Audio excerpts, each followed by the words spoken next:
আলাইকুম। সবাই কেমন আছেন? আশা করছি অনেক ভালো। আলহামদুলিল্লাহ রব্বিল আলামিন, আপনাদের দোয়া আল্লাহর অশেষ রহমতে আমিও ভালো আছি, সুস্থ আছি। তো প্রতিদিনের মতো আরেকটি ব্লগ নিয়ে চলে আসলাম আপনাদের মাঝে। আশা করছি সবার কাছে অনেক ভালো লাগবে। যদি ভালো লাগে প্লিজ আমার চ্যানেলটার সাথে থাকবেন। তো সকাল সকাল ঘুম থেকে উঠলাম, উঠেই সবার আগে উপরে কাজ করে আসলাম। অনেকগুলো কাজ, প্রায় উপরে 2 ঘন্টার মতো কাজ করলাম। করে এখন চলে আসলাম নিচে, নাস্তা বানাবো। আর আজকে অ্যারাবিয়ানদের বাসার সবাইকে বাংলাদেশি খাবার খাওয়াবো ইনশাল্লাহ। মানে এই দেশের আইটেম দিয়ে কতটুকু পারি ইনশাল্লাহ। সাথেই থাকুন, দেখতে থাকুন পুরো ভিডিওটা। আরেকটি কথা বলবো যে যারা আমার আরেকটি চ্যানেল জানেন না, অবশ্যই আপনারা আমার কমিউনিটিতে কিংবা টাইটেলে পাবেন ইনশাআল্লাহ। তো আমার ওই চ্যানেলেও ঘুরে আসবেন সবাই, প্লিজ ঘুরে আসবেন। আর সবাই আমার ওই চ্যানেলটা সাপোর্ট করবেন। ওই চ্যানেলটা একদম আমার ভিউ নাই, মানে ওইভাবে আমি আসে না, ওইটা নিয়ে আমার অনেক একটা সময় দেওয়া, ওইটা আমি পারি না, কারণ এত কাজের চাপ থাকে। তার জন্য আমি ওই চ্যানেলে সময় দিতে পারি না। জাস্ট আপনাদের রিকোয়েস্ট করব আপনারা ওইখানে ঘুরে আসবেন আর দেখতে থাকুন পুরো ভিডিওটা, সাথেই থাকুন। আর এইদিকে দেখেন চলে আসলাম সেমাই রান্না করার জন্য। আসলে আমরা সেমাই বলি, আর ওনারা বলে হচ্ছে বালালিদ বলে। তো এটার মধ্যে আমি দিয়ে দিলাম চিনি, আর দিয়ে দিলাম হচ্ছে কোনো ধরনের বড় কোনো মশলা দিব না। এটার মধ্যে দিয়ে দিলাম এলাচের গুঁড়ো। আর আমার কাছে ইয়া ছিল না, কিশমিশ ছিল না। তো কিশমিশটা আমি বানিয়ে নিছি একটা জিনিস দিয়ে। তো সেটাও আমি অন্য একটা ভিডিওতে যখন বানাবো তখন শেয়ার করব, এটা সিক্রেট রইল। তো সকাল সকাল কেন এগুলি আজকে রান্না করলাম, এটা হচ্ছে জর্দা সেমাই বলা যায়। জর্দা সেমাই বলা যায় কিনা তাও বুঝতেছি না আসলেই। আমি এরকম সেমাই আমি আসলেই যখন বাংলাদেশে ছিলাম খুব কম রান্না করছি। আমার শাশুড়ি মাই বেশি রান্না করতো, তার মাঝে মধ্যে ট্রাই করতাম। আলহামদুলিল্লাহ আপনাদের দোয়া আল্লাহর রহমতে বাহিরে এসে একদম পুরাপুরি রাঁধুনি হয়ে গেছি আলহামদুলিল্লাহ। আর সেমাইটা কেমন হলো অবশ্যই কমেন্টে জানাবেন। আরবিয়ানরা বাংলাদেশি খাবার নাকি খায় না, আসলেই অনেক খাবারই আমি করি। এটা কিন্তু আমি আরবিয়ান স্টাইলে করছি, আমি কিন্তু বাংলাদেশের স্টাইলে করি না। এখন আপনাদের দোয়া আল্লাহর রহমতে বাংলাদেশের এমন কোনো খাবার নেই আমি বানাতে পারি না। আমার শাশুড়ি মা কিন্তু বানাতো, আমি দেখতাম। আমার ফ্যামিলি তো আমি দেখছি, আসলে দেখাই হয় শিক্ষা। বিয়ের পর খুব কম রান্না করছি, তার জন্য রান্নার আইডিয়াটা খুবই কম আমার।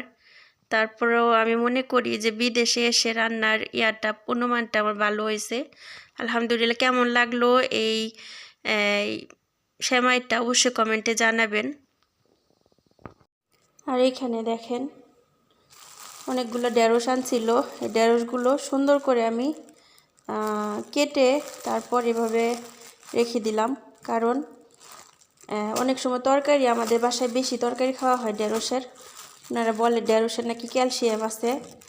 আর ভাজিটাও কম খাওয়া হয়, ভাজির জন্য অনেকগুলো ঢেঁড়স আনছিল, কাইটা রাখছি।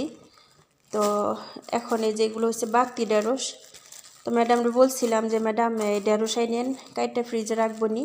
আমি ঢেঁড়স তারপর হচ্ছে মটরশুঁটি এগুলি আনলে কি করি, কাইটা সুন্দর করে ফ্রিজে ডিপে রেখে দিই। মানে যখন রান্না করব তখন খালি বের করে রান্না করি। এতে কি হয়, সময়টাও বাঁচে আর ঝটপটে কাজ হয়, ভালো লাগে। মানে আলহামদুলিল্লাহ। আপনাদের সবাইকে আমি বলবো একটি কথা, যারা বাংলাদেশে থাকেন, আমাদের বাংলাদেশে কিন্তু সবজির প্রচুর দাম। হ্যাঁ, আপনার ইচ্ছে করলে ছোট ছোট টবের মধ্যে সবজি চাষ করতে পারেন। ঢেঁড়স এই ধরেন আমি এখানে ঢেঁড়স চাষ করছিলাম মুরব্বী আন্টিদের বাসায়, আপনারা অনেকে দেখছিলেন। আর আমাদের পুরান বাসায় আমি অনেক সবজি চাষ করছিলাম, আলু, তারপরে যে ডাঁটা শাক, তারপরে হচ্ছে লাউ শাক আমি চাষ করছিলাম। তখন আমি ইউটিউব চ্যানেল খুলি নাই, এটা কুকি আমার এই আর কি। তো ওই ভিডিওগুলো আমার কাছে আছে।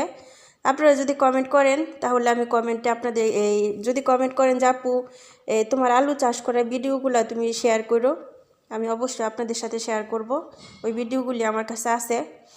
আর কি বলে, আর এই যে এই ঢেঁড়সগুলো যেটা বলতে চাইলাম, যে সবজি যেমন ধরেন ঢেঁড়স আগে আমি চাষ করছিলাম, ঢেঁড়স যখন আপনি হইব তখন ঢেঁড়সগুলো আপনি যদি তুলে আনার পর কিন্তু আবার ঢেঁড়স হয়।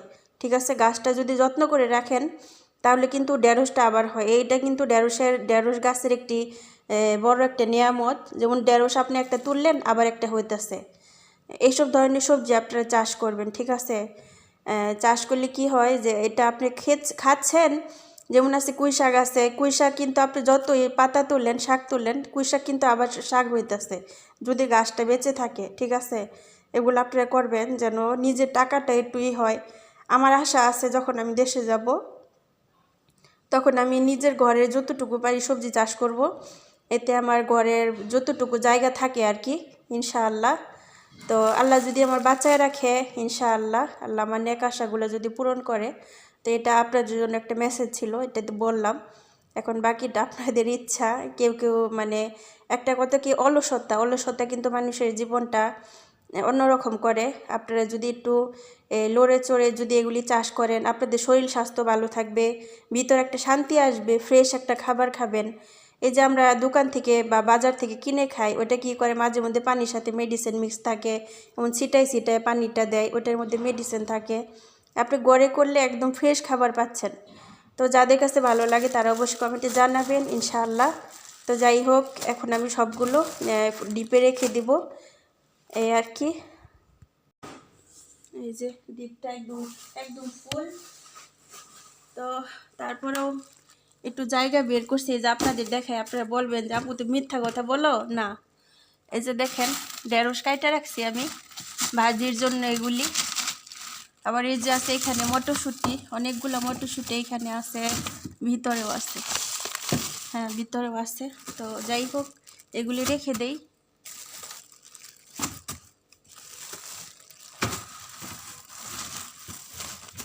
আমার কাছে ভালো লাগে যে সবজি এভাবে কেটে আপনারা মাসের পর মাস না রেখে এক সপ্তাহটা আপনারা রাখতে পারেন।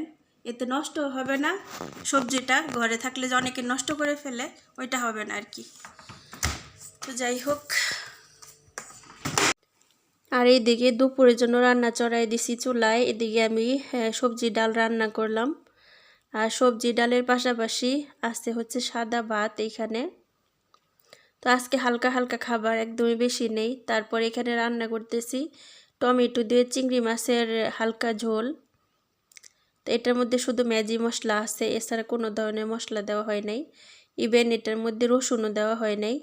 তো ম্যাজি মশলা আর হচ্ছে এদিকে দেখতে পাচ্ছেন আমি চিংড়ি মাছ, টমেটো আর হচ্ছে গ্রিন পেপার এগুলো দিয়ে দিলাম। তো দিয়ে তারপর টমেটোটা দিয়ে হালকা একটু ঝোল করলাম, কারণ ওনারা বলতেছে আজকে স্যারের নাকি গ্যাসের অনেক প্রবলেম, তার জন্য উনি কোনো ধরনের মশলা খাবে না। আর এটার মধ্যে ম্যাজি মশলা দিয়ে দিছি আর টমেটো আর হালকা একটু রসুন দিয়ে তারপর মাছটাও আমি করলাম, হালকা হালকা রসা করলাম। তো হালকা একটু জল দিয়ে দিব। হালকা একটু জল দিলে কি হবে, মানে টমেটোর যে একটা টেস্ট আছে সেটা হয়ে যাবে ইনশাআল্লাহ। তো হাত ধোয়া পানি যেমন দেয় ঠিক এরকম, বেশি দিব না। এই তো দিয়ে দিলাম। তো এটা আমি 3 থেকে 4 মিনিট হালকা একটু জাল দিয়ে তারপর নামিয়ে ফেলবো। আর এটার মধ্যে দিয়ে দিব গ্রিন পেপার। তো এটা হালকা একটু ঝাল আছে, তো জাল একটু দিলাম আমি, কারণ আজকে মেয়েরা বাসায় নেই, মেয়েরা খাবে না, তার জন্য করলাম। আরও হালকা হালকা রান্নাবাড়ি করলাম। আর স্যার তো বললো যে ওনার গ্যাসের অনেক সমস্যা, উনি খাবে হালকা হালকা মশলা। আর সব কিছু কিন্তু রান্না হয়েছে ঘি দিয়ে, কোনো ধরনের তেল ব্যবহার করা হয়নি। আর এখানে রান্না করে একদম টেবিলে খাবার দিয়ে দিছি। তো টেবিলের খাবার দিয়ে আমি এখন বাকি কাজগুলো সেরে নিব। আর এই যে সন্ধ্যা হয়ে গেছে, তো আমি এটা দিয়ে ভিডিও করে এটা এইখানে রেখে দিছি। দেখেন একটু পরিষ্কার করে না, পরের কাম দেখেন সুবহানাল্লাহ। নিজের কাজ পরের কাজ কত সুন্দর করে করি, আর আমার নিজের কাজ আমি দেখেন কিভাবে নোংরা করে রাখি। দেখেন ময়লা হয়ে গেছে, আমি পরিষ্কার করতে পারতেছি না। তাই হচ্ছে ভিডিও করে এখানে রেখে দিছিলাম। এই যে রান্নাঘরটা একটু পরিষ্কার করলাম, করে ধোয়া পাকলা করলাম, আলহামদুলিল্লাহ রব্বিল আলামিন। তো শরীরটা ওইভাবে ভালো লাগতেছে না, আর অনেক কাজকর্ম করছি, কোনোভাবেই আর কাজ করতে ইচ্ছা করতেছে না। আলহামদুলিল্লাহ রব্বিল আলামিন, তো অনেক কাজই করছি। আর কাজ তো আর শেষ হবে না, কাজ থাকবেই। এই যে দেখেন, এই যে এগুলি সকালবেলা এখানে এখনও নেয় নেই, নেই পরে আসবে। আর নূরকে দিছিলাম বিস্কিট খেতে, দেখেন ওর নাকি খিদা লাগছে, একটা খাইছে আর একটা নামিয়ে রয়েছে। তো যাই হোক, এখন একটু রেস্ট নিব, রেস্ট নিয়ে তারপর আবার বাকি কাজগুলো করব। তো আজকের ব্লগটা এখানে শেষ করব। সবাই ভালো থাকবেন, সুস্থ থাকবেন। ইনশাআল্লাহ নেক্সট অন্য কোনো ব্লগে আবার দেখা হবে, কথা হবে। সবার জন্য অনেক দোয়া, শুভকামনা রইল। আল্লাহ হাফেজ, আসসালামু আলাইকুম।